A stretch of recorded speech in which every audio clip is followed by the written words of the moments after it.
प्राचीन गुरुकुल में गुरु अपने शिष्यों को ऐसे दार्शनिक कहानियां सुनाते थे जिन्हें सुनने के बाद मानो किसी की भी सोच पल भर में बदल जाएगी। ये कहानी है वो 6 अंधे और एक हाथी की, जिसने मुझे बहुत प्रभावित किया है।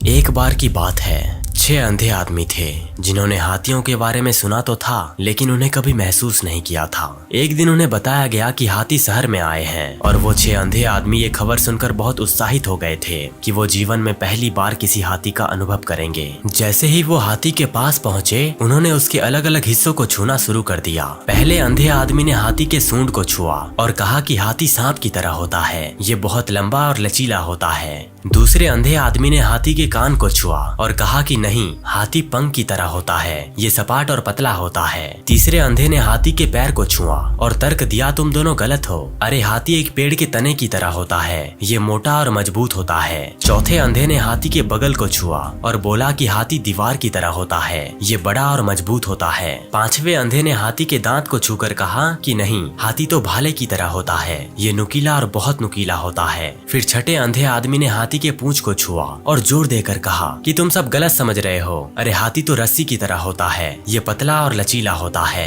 6 अंधों ने आपस में बहुत बहस की। प्रत्येक को ये यकीन हो गया कि वे इसके बारे में सही थे कि हाथी कैसा होता है। वे सहमत नहीं हो सके और आपस में लड़ने लगे। तभी वहाँ से गुजर रहे एक बुद्धिमान व्यक्ति ने शोरगुल सुना और पूछा कि क्या चल रहा है। अंधे लोगों ने अपनी असहमति को समझाया और बुद्धिमान व्यक्ति मुस्कुराया और कहा कि आप बिल्कुल सही हैं। एक हाथी उन सभी चीजों की तरह है जिसका आपने वर्णन किया है। आप में से प्रत्येक ने हाथी के अलग अलग हिस्सों को छुआ और इसीलिए आपके पास प्रत्येक ने उसी जानवर का एक अलग पहलू का अनुभव किया है। तो दोस्तों, अंधे आदमी और हाथी की कहानी हमें धारणा की सीमाओं और विभिन्न दृष्टिकोण को समझाने के महत्व के बारे में सिखाती है। हमारा नजरिया भले ही अलग अलग है, परंतु सत्य तो सिर्फ एक ही है। हमें बस उस अंधे की पट्टी को हटानी होती है। ऐसे कई कहानियां हैं जो हमें जीवन के सत्य को समझाने में मदद करती हैं। आगे के वीडियोस में हम उन्हीं के बारे में जानने का प्रयास करेंगे।